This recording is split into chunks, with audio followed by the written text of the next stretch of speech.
Okay, so I was thinking, and I said, you know what? I feel like I haven't made people mad in like a long time. So today we're gonna do something which is gonna make Twitter very angry. And thankfully, I am joined by my good friend Trey, aka DeWobbleFett. Hello. Hello. So this is actually something that Trey and I have been working on for. We've been talking about this for probably about a month at this point, like on and off. Not straight all the way through, but we've been talking about this concept for quite a while, at least a month, wouldn't you say? Yeah, probably around that time.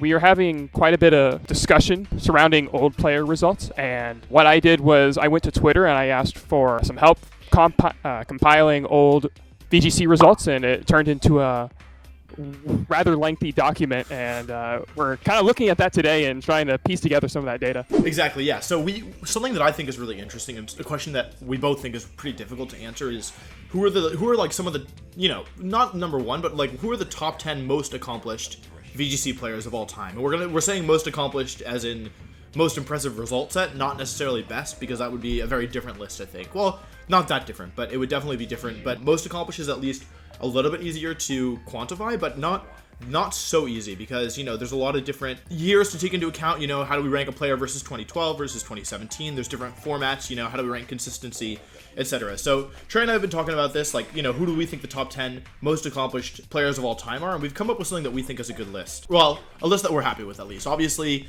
it's important to note that it's subjective, right? This is based on our preferences. This is based on our, you know, biases. Everyone's gonna have bias one way or another, but this is a list that we thought was fair given our criteria, and, you know, keeping in mind that we weren't trying to be like that. It's never gonna be perfect, you know, because it's not. There's no guaranteed answer. Yeah, for sure.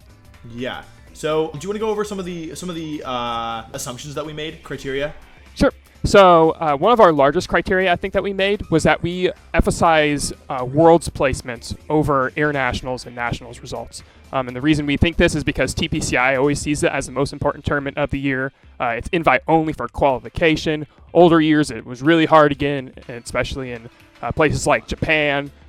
So we're ranking Worlds pretty heavily, I think. Yeah. We're also valuing more recent results over older results where applicable.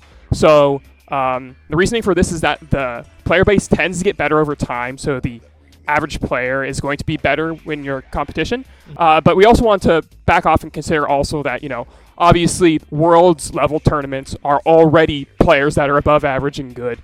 And also Worlds qualification in older years were really challenging too. So it's not strictly we're going to rank, you know, everyone who did really well 2018 in the top 10. But we are considering both older years and newer years in our list. Yeah, and also the format, like the tournament formats were a lot worse back in the day. So we're like the older versus newer is primarily in like tie-breaking situations, you know, where we have two players who are pretty similar, and we're saying, okay, like these players have super similar results, so, you know, if we need to break a tie or something, like just like so we have some measure of differentiating between players, because yeah, I agree. I agree with everything that Trey said, but there are. It's tough to say, like, how do we weight, like, harder qualification method and, like, having to play best of one tournament, or, like, having to qualify for nationals versus, like, general player, you know, level being better and, like, more, like, information being available. I don't know. So, yeah. So, so this might be a little bit more controversial, but we're rating internationals roughly equal to nationals as far as their particular weight. Since internationals tend to be more recent, they're going to be rated higher with respect to that. But as far as, like, say, an international in 2017 and a national in 2016, we're considering them basically the same. And that's because internationals and nationals, just their strength in general varies by region to start off with. So even though internationals have more players, typically, I mean, that's not always true. And they're more recent, so they get that sort of bonus, but not necessarily just because they're internationals. And then also another thing, a minor assumption is that we're only considering the top 16 or higher from nationals, and X2 placements are higher from Worlds. And this is partially just because I don't have the data from anything older than that, especially like from Japan and really old European results. But also because we want to just consider top performances for this list. We've got to consider, you know, the best players, really. Yeah, exactly. And like a lot of it is, you know, we would like to consider regionals if like possible, but it's just there's not an easy way to to gather data from all regionals that have happened, you know, in every region. It's just not feasible. And yeah, again, on the ranking internationals versus nationals, it's part of the reason we made these assumptions is like, okay, even if we were to rank internationals higher than nationals, like by how much do we rank them higher? And like, do we differentiate based on region or based on qualification? So it just makes things easier to kind of consider. And it also feels fair, it doesn't feel, to me, it doesn't feel fair to punish older players just because they played in an older format, or like punish, you know what I'm saying. But yeah, those are all assumptions. So I think that's everything. You want to jump into it? Yeah, let's go ahead and start with number 10. Number 10. So we've got Nils Dunlop from Sweden as our number 10 player. Yeah, he's a young player. I think very strong in recent years and probably one of the best pilots of Mimilax that we've currently got. So he has a top 4 placement in 2018 and a top 8 placement in 2017 at Worlds, in addition to 2 top 8 cuts throughout internationals at the North American and European in 2017, and also a top 16 performance at the European Nationals in 2018. So a really, really strong spread of results, especially at the Worlds level in recent years. Very strong player. I think he can go. He's super underrated because he's not very active online, I think. Yeah, so the other important thing is that we're only considering Masters results because yes. Yeah, so I think Nils may have had some strong performances in seniors, if I recall correctly. I'm actually not as familiar because I just don't have that data, but he might have. Yeah, he may have, but regardless, we're only considering Masters levels results. So Nils is a player. I agree with Trey. I feel like he's super underrated, and super, like, given his accomplishments, is not as well known as he should be. I actually had the pleasure of playing against Nils in top 16 at 2017 Worlds, and I was really impressed by his play. He played really, really well. Like, some of the best, like one of the best players I've personally, one of the best sets I've had. Like, one of the sets that left me the most, like, very impressed with a player. And yeah, his results are really impressive. Like, top 4 at Worlds and top 8 at Worlds, and then top 4 the following year, in addition to 2 top 8 nationals in like 2 years, is really impressive. And so when we were looking at results, there's not that many people who can challenge that kind of result set. So we thought it was fair to give Nils, like, given his 2 top cut placements, given he had to win multiple top cut games to get them, and then in addition to 2 top 8 at internationals, we thought it was fair to give Nils the number 10 placement. All right, so that's number 10. Coming in at number 9, we have Markus Snatter from Germany. So Marcus, you probably know him quite well. A little bit. I've heard of him. Yeah. He's a fun guy, great entertainer. I met him at Worlds personally, and then also he came to Fort Wayne Regionals in 2017, and so that was fun. I got to meet up with him at that time. So that was cool. Yeah. As far as Worlds results go, I think Marcus actually has some of the weakest on this list, which is agree. So subjective compared to every weakest as far as top 4 in 2016, and he also has a top 16 in 2014. Mm-hmm. So he's doing pretty good, fine. I'd say. Yeah. But his real strength, I think, lies in his impressive nationals results that he's got.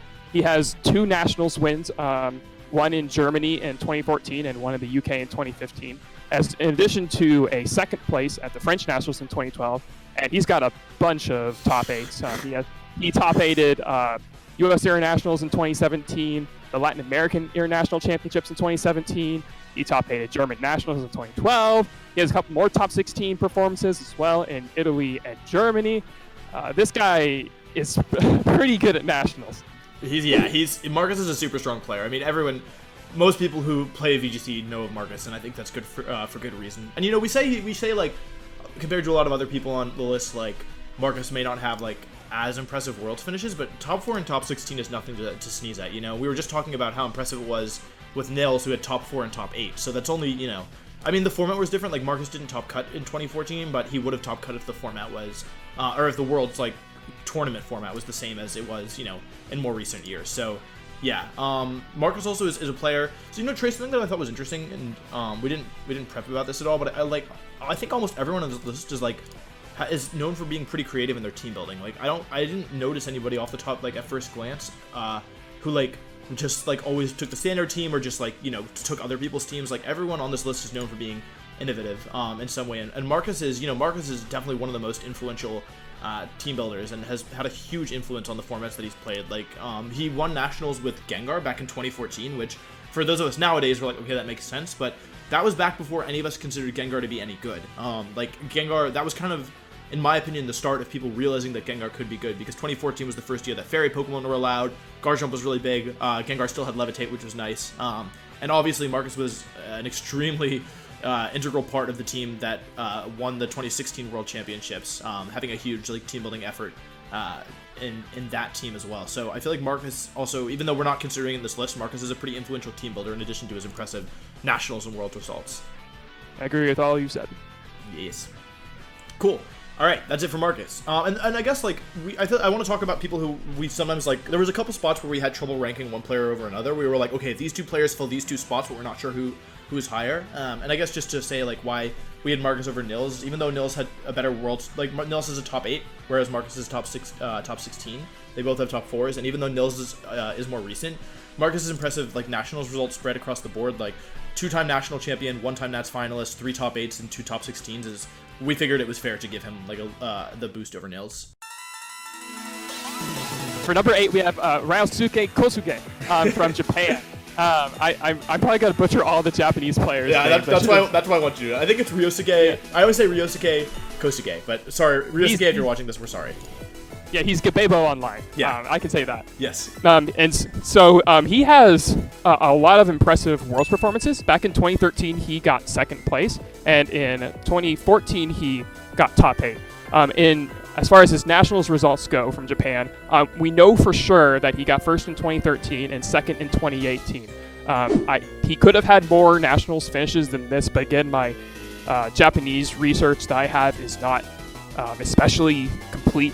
But for sure, he at least has a 1st and a 2nd, which is very impressive. So a 2nd here and a top 8 here. I think his back-to-back Worlds top cuts made him probably made out to be one of the strongest Japanese players at the time.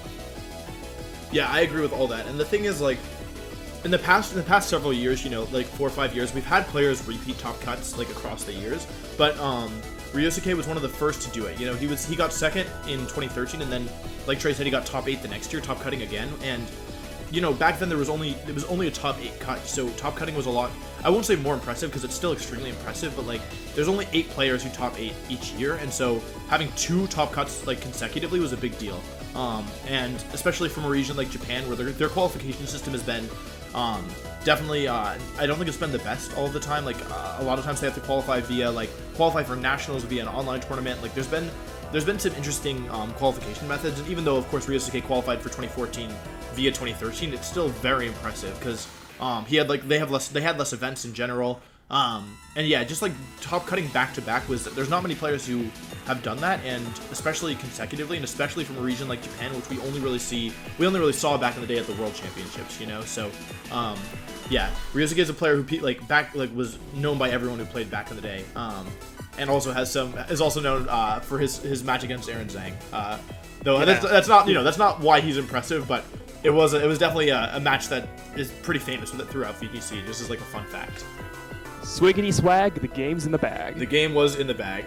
A fun fact, I remember I was watching with Marcus in the audience, and there's a turn where he swaggers the Landorus, and I was watching the game, and I was like, Marcus, he's gonna swagger the Landorus, and Marcus was like, do you think so? And then he swaggered the Landorus, and I was like, and it's gonna hurt itself in confusion, and it did, and I was like, oh no.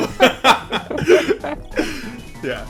Okay, I think that's all I have to say about Ryusuke. Are you feeling good? So that's number 8. Up next, at number 7, we have Shoma Hanami, also from Japan. So Shoma is our first world champion that we've encountered so far in this list, and he has a first place finish in 2015, in addition to winning his national championships in 2015 as well as a top 8 finish in 2013. Also, while we aren't strictly considering grassroots or offline tournaments, Shoma also won the Onog Invitational in 2017. Perhaps you can explain a bit about the Onog Invitational, Wolf, but he really popularized, I think, Lele Blim and really pushed it in the metagame in 2017 at the time. Yeah, exactly. So, like Trey said, we're not really considering grassroots, but Onog was such a big deal that year that we felt it was fair to include it, specifically Shoma's impact. So, for those of you who don't know, Onog was an invitational tournament. It was one of the first kind of grassroots esports interaction from the the US Europe scene. It was 8 players invited, and I believe it doesn't really matter who was invited. It was a lot of YouTube people, Twitch people, and it was a big deal for us. I think we had around 10. I think we definitely peaked at around 10,000 viewers at some point. We had commentary. It was a big deal for the scene, and yeah, it was a very unique tournament. And Shoma went into that as the 2015 world champion, and he used this team that was very unlike anything we'd seen so far. Like Trey said, it popularized the Sthlm Lele combination, which was something that nobody had seen. And that team went on. He also used Magnezone, which was like a unique pick at the time, and that team went on to win the Australian International Championships. And Sthlm Lele even stuck around so far as like 2018 when it won nationals, right? With yes, yeah, with Jeremy. And so yeah, like so Sthlm and Shoma just like brought that to the tournament. It was such a it's probably the most influential grassroots tournament in terms of like metagame impact, and that team specifically. Like I remember Seijun used some interesting stuff. I used some interesting stuff at the tournament. I know Arash used like Tapu MZ, Tapu Fini, I believe, at that tournament. But Shoma had brought a team to that, and it made such a large impact for the next like 2 years, at least a year of VGC. And it became like something you had to respect in team building. It really changed the way that people thought about those Pokemon. And he brought a super bulky Specs Tapu Lele, which was really innovative and something that people hadn't really seen before, and gave a lot of people trouble. So yeah, so Shoma, that was the Onog Invitational, and Shoma also gets a boost because it was such a the tweet. How do we explain the tweet? The tweet was amazing. So prior to Worlds, there was a Japanese player who tweets out, "I am not going to Boston because I am convinced of Shade Vieira's victory in VGC 2015." And he was perfectly justified in that. Not only had Shoma won Japan Cup, which was their online qualifier, first out of 11,000 or whatever. He won Japan's nationals, then he won Worlds. If you read his team report, he's like, yeah, I think I'm pretty good at 2015. I feel pretty confident I'm the best player in 2015. And, we'd agree, I think. Yeah, I'd agree, yeah. Just 2015 played, there is almost no one better than him. No, I agree with that. Yeah, and so we give him a little bit of bonus points just for the manner in which he won. It was so impressive, and it was so he dominated. He dominated the format. He literally couldn't have done any better, down to the social media prediction. There was really no way to improve. And for a bit, we actually considered putting Ryusuke above Shoma, because Ryusuke is a second, whereas Shoma has a first. But Ryusuke also is a top 8 at Worlds, whereas Shoma doesn't, and he also has they both have first at Nationals, but Ryusuke is a second at Nationals, whereas Shoma has a top 8, and so it was pretty close, but we decided to give it to Shoma. I think the deciding factor was the Onog Invitational, because Shoma had such a huge impact on the metagame for a year and a half, 2 years to come. So that was kind of the tiebreaker that we used. But I feel like Ryusuke has a claim at the 7th spot, as well. So that was one of the spaces that gave us trouble. Coming in at number 6, we have Ryota OtsuBow, also from Japan. In a similar way to Shoma, he also swept Nationals and Worlds in the year that he won, getting first at both of those tournaments. In addition to that, he also has an X2 finish in 2014. Recall that back in 2014, you wouldn't have made a top cut with an X2 performance, but in modern times you would, so we are considering it for the purposes of this list. In addition to that, he also has a second place finish in 2014 at Nationals, and also a top 4 finish at 2015 Japan Nationals. So Ryota, another strong player, and I remember the thing I remember most about his Worlds team was Brick Break Marowak. Sorry guys, we had a bit of technical difficulties, but yeah, I was saying, Trey, do you remember that Ryota had 3 Fairy Pokemon on his team? Yes. It was a really cool and a really creative team, and it was just such a really. I love seeing players win Worlds or do really well with teams that people weren't expecting. That's just a personal, really fun thing about VGC for me. But personal bias aside, Shoma versus Ryota have similar results. They both have a first place at Worlds, they both have a first place at Nationals, but Ryota does have more supplementary results with a second place at Nationals and a top 4 at Nationals, whereas Shoma has a top 8, and Ryota also has an X2 finish at Worlds, whereas Shoma does not. So that's why we ranked Ryota over Shoma.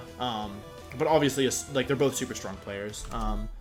It's hard. It's a little hard to talk about players from Japan, I find, just because their circuit is kind of like a black box, or it's hard to get a real sense of what's going on. But it's always cool to see these players that we don't have that much information on come out and dominate.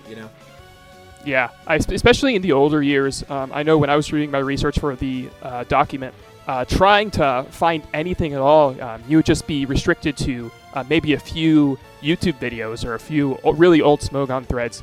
And even in modern day, you still don't have like the level of information access, I'd say, that you have over here in the West. So as far as like what is Japan using? So yeah, they're definitely strong players, and when they come out to Worlds, they come out to play. I agree. Yeah. Yeah, it's interesting. It's interesting that we have the Japanese players clustered here as well. Like we have 3 Japanese players in a row. Yeah. Okay, I think that's all I want to say about it. All right. Coming up at number 5, we have our most recent world champion, Paul Ruiz from Ecuador. Paul, obviously, won the World Championships last year in 2018, and he also has a top 4 in 2017. So, in a similar way to Nils, he has a lot of good accomplishments, and he has them all really recently, which is really valuable. In addition to that, he also has a top 4 at the Latin American Internationals in 2019, the only international that has taken place so far this season as of time of recording, and also a top 16 finish at the Latin American Internationals in 2017. Yeah, so Paul's a really cool player. He was almost one space higher up, but we'll get to that in a second. But yeah, he hasn't been playing for that long, to my understanding. But his finishes are really impressive. Like getting top 4 his first year at Worlds and then winning the next year is impressive to say the least. In addition, he has like some nationals results to back it up. He's missing a win, but top 4 is nothing to sneeze at. Top 16 is not bad at all either. So really strong player and kind of took the scene by storm. There's not many players who top 4 and then win their next year, or top 4 and win it all. To be honest, it's hard to achieve that level of consistency, especially back to back. Just like we were talking about with Ryusuke, his first in like the first 2 years that he really took the scene by storm. I would say Paul is a similar fashion, and yeah, I feel like that's all I have to say about that. Coming in at number 4, we have Arash Omadi from Italy. So Arash his World Championships win was in 2013, where he won against Ryusuke in the finals. He also has a top 8 in 2018 with his Volcarona team, as well as a top 16 finish in 2015 with his Reuniclus team. And so one of the things I like about Arash personally is that he always manages to pick, I think, really unique, cool mons that are, I think, strong, but he really manages to bring out their potential, especially within this top 10 list. But in addition to his Worlds finishes, he also has an impressive splatter of Nationals finishes. He won the German Nationals in 2016 and got second at the UK Nationals in 2015 to Marcus. In addition to that, he also has a top 16 finish at the Australian Internationals in 2018, and a top 16 finish at the German Nationals in 2013 and Italy Nationals in 2013. So, an impressive spread of Nationals results in addition to his Worlds placements. Yeah, exactly that. And when we were ranking Paul versus Arash, like it was tricky, because like Paul has a first and a top 4, and they were more recent, but Arash has a first and a top 8. But in the end, we decided to give it to Arash just because his Nationals finishes really are impressive. Like he's got first, second, and then 3 top 16s. And yeah, I agree. Yeah, so that's basically why we decided to give it to Arash. But again, these are players who I wouldn't be opposed if like we switched them on the list. Yeah, I think the really interesting thing about Arash is like his teams are really interesting. Well, that was kind of not very gracefully said, but you know what I mean. Like Trey said, like I think the cool thing about Arash is that he uses unique Pokemon, but even when he uses standard Pokemon, I feel like he does so in a way that is creative in its own way. Like I remember seeing Arash's 2013 team, and that was a metagame with like a lot of speed control. But the really cool thing about Arash's team is he had like this kind of really cool dynamic of 3 fast Pokemon and 3 slow Pokemon, so he could fight in and out of Trick Room pretty easily. And he didn't have Trick Room on his team, but it was such a prevalent force in the metagame that if someone else set Trick Room for him, he could still fight in it. And it was kind of like if they didn't set Trick Room, then he had these fast Pokemon that could pressure the opponent. And if they did set Trick Room, then he had tools that could fight within Trick Room, like specifically his Amoonguss, I remember. And he had Heatran, and I believe Conkeldurr was the other slow Pokemon, if I'm not mistaken. But I think so. Yeah, so he had these Pokemon that could just like really put on pressure inside Trick Room, and it didn't matter if they didn't set it because he had tools that could fight without it as well. So I thought that was it was a really interesting concept, and honestly, it's not one that I've seen like replicated that often or maybe ever since then. And I always thought it was such a fascinating idea to like have like rely on like take advantage of your opponent's speed control. And yeah, he's also like he won Nationals with Jumpluff Yveltal, which Yveltal is obviously a lot better this year, but it wasn't considered that good back in 2016. And yeah, I don't really know that much about his Reuniclus Charizard Y team, and 2015, but Reuniclus was not a Pokemon that had seen pretty much any usage throughout the whole year. So, impressive results, obviously, but also impressive the way in which he did them, in my opinion. Coming in at number 3, we have someone you may be familiar with, Wolf Glick from the United States. I wonder who that could be. Have any ideas, Wolf? Very ugly. I decided I wanted to do Wolf's section, primarily because obviously, like this is a biased list in some ways. We're putting Wolf at number 3, but I do legitimately think that his results justify putting him at this stage. So obviously he won in 2016 and has a second place finish in 2012 in addition to a top 8 in 2011.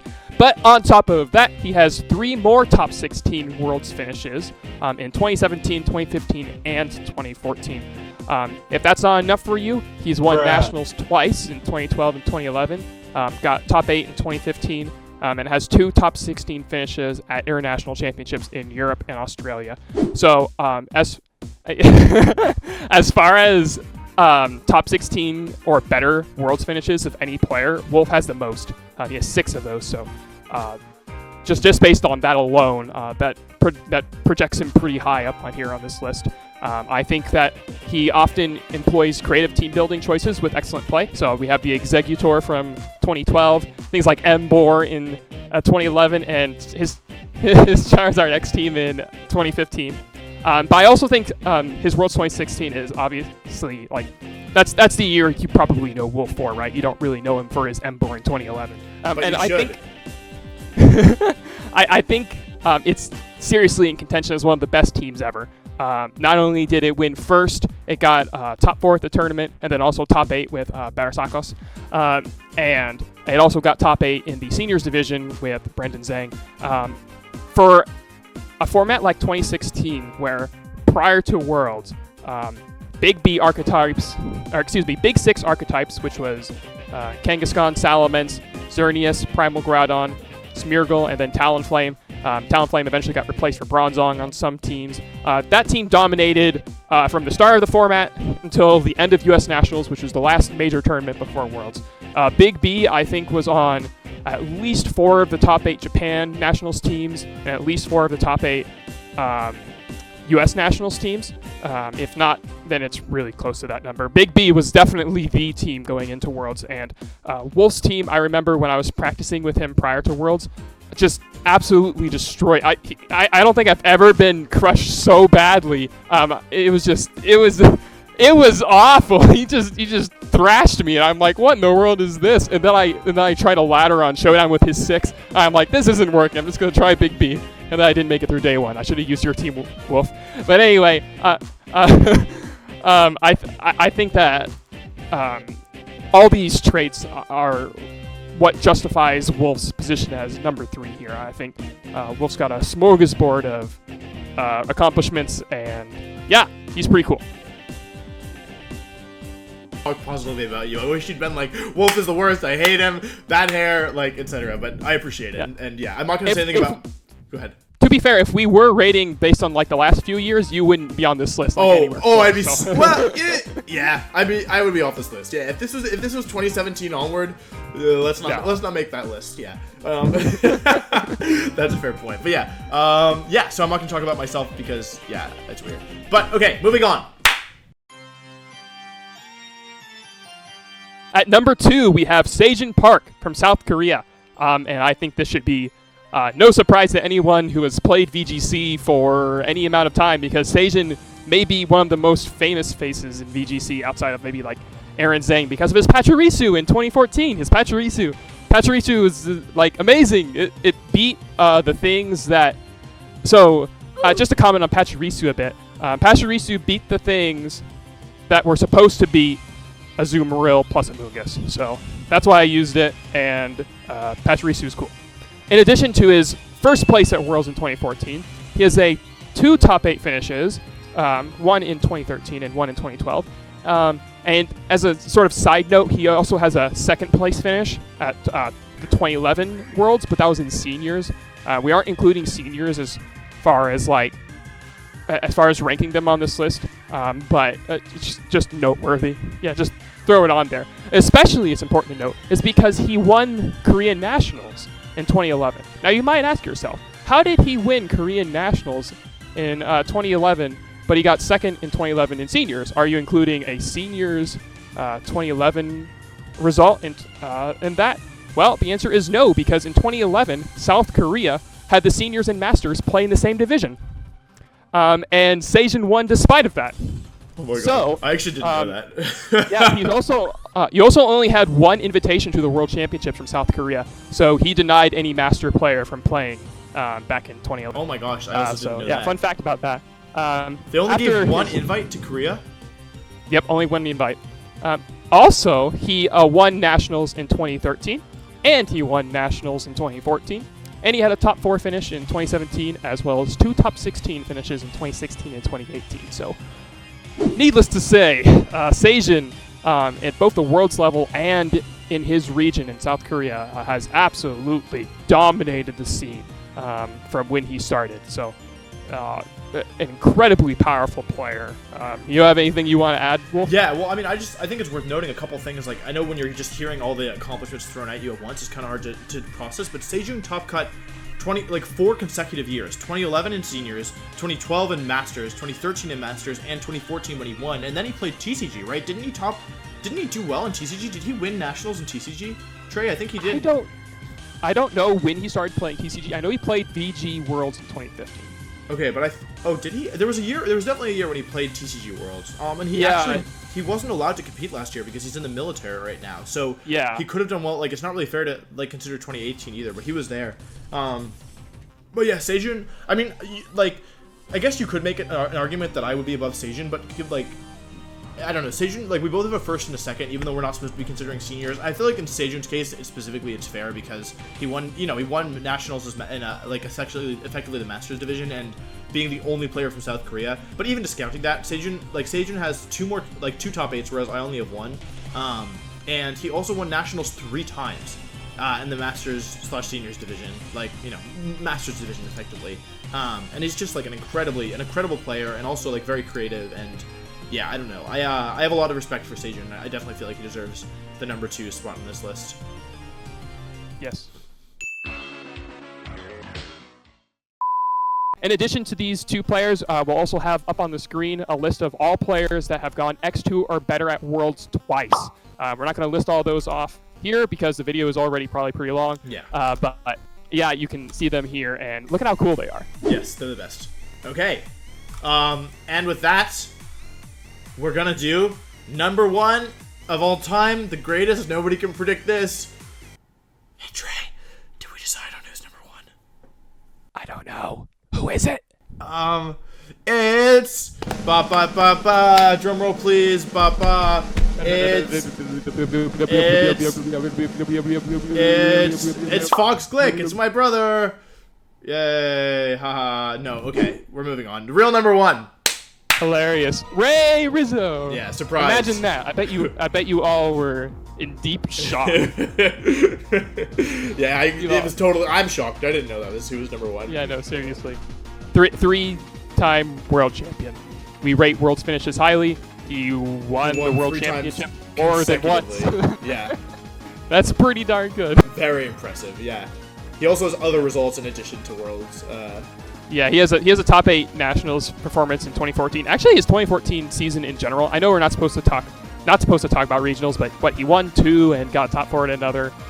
He bombed the worlds that year, unfortunately. But he wasn't trying. I don't think. I remember. Yeah, I don't think he story was. about that. Yeah. Hey, did he bring Mega Blastoise? I think he brought Mega Blastoise and maybe Mega Charizard as well. I think he went 2 and 4, 1 and 5 or something. But I don't. There's a video of him on Team Rocket Elite's channel. Is it versus DeFlo? They're just rock sliding each other. I don't know if it. I don't know if it's versus that DeFlo sounds like the match versus DeFlo. Yeah. Anyway, but yeah, in all seriousness, I think Ray's probably he's just the more you study him and his performances, the more I think you get impressed. Yeah. So basically, I mean, Ray, it's hard to talk about Ray because we all already know, right? Nobody watched this video wondering who his number 1 was, or nobody who knows VGC or a little bit of its history, right? Ray is by far the greatest, the most accomplished player of all time. And I've heard some people be like, I'm the number 1 of all time, but you're not. It's Ray. everyone knows, right? It's very clear. Like Pokemon is a game where a lot of people will be like, oh, it's there's luck involved, so it's impossible to be consistent. And like Ray, especially for those of us who played back in the day, like Ray's inspiring, right? Like in the fact that he won 3 times, through best of 1 single elimination tournaments, through, I guess for Worlds he didn't have that, but the 2010 qualification system, there was a lottery to play. Do you guys know that? Like, in order to enter VGC, you went up, and when you like registered, you were given like a random ticket or something, and the ticket had like a Pokemon on it, and then only certain tickets would be allowed to play. It was literally a lottery system. In 2009, I believe he tried to play and entered the lottery and wasn't allowed to play. He won, like, despite that.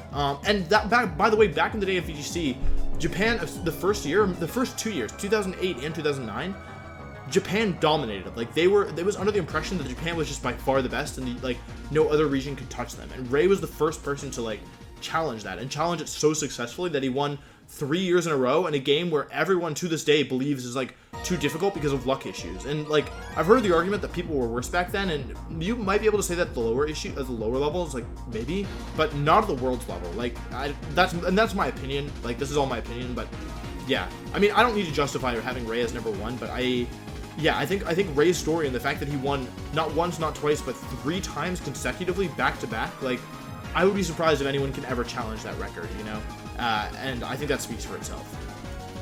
A couple of more things I want to point out about Ray's dominance. In 2012, he won Worlds undefeated in sets.